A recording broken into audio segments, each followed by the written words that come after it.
I'm going to re-waterproof a very old rain jacket and see how well the re-waterproofing process works. I'm going to start with a brand new rain jacket that I just got yesterday and see how well it performs.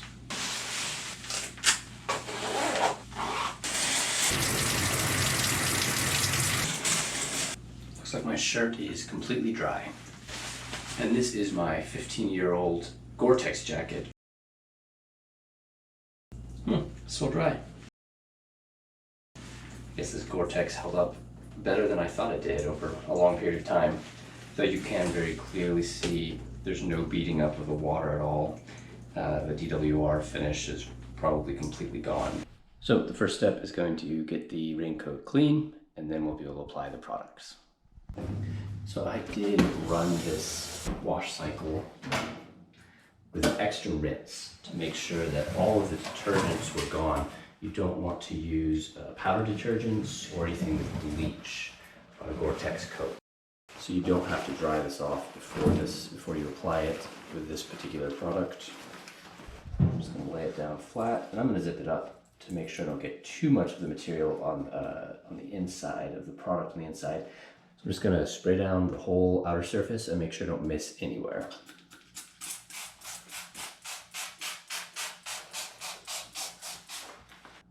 So while we let this soak for 2 minutes, it's worth mentioning that this material doesn't actually change the waterproofness of the Gore-tex material itself.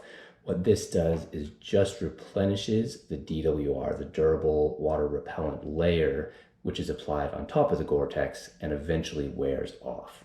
So this is just replenishing the DWR, which is the water repellency. It's what makes the water bead up on the surface. Now we're going to get rid of all of the excess material. Some of it's just going to run off here. So I'm going to remove some of the excess material with a rag. So now we can either let it hang dry or put it in the dryer. I'm going to do it on the dryer at a very low heat. But the reason I prefer the dryer is because running it on a very low dryer setting for about 20 minutes will help reactivate refresh any of the DWR that was on there originally from the manufacturer.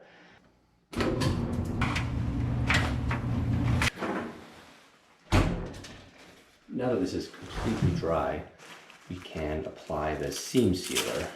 I'm going to turn the whole coat inside outwards. Lots of places where the tape, the seam seal tape, has been coming off for years. So I'm probably just going to trim some of these dangling pieces off. Just going to lay out the material nice and flat here. I'm going to use the applicator. I've heard the foam applicator actually works better than this bristle applicator. And I'm actually going to put it right along both sides of the tape and down the middle, which is probably overkill. Make sure to do this in a well-vented, lighted area. It's a little stinky. Even though this is a water-based, it's still kind of stinky.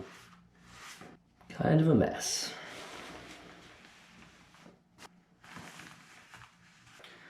Now, before this completely dries, I'm going to go clean up some of these nasty puddles. This applicator does kind of leave a mess, so I'm going to clean up some of the excess. Now I'll let it dry for at least 2 hours before we use it. It's very obvious to tell that with the added treatment, the water is running off of it much better. It's not soaking in anywhere near as much as it was before. Nice, look at all these nice little beads.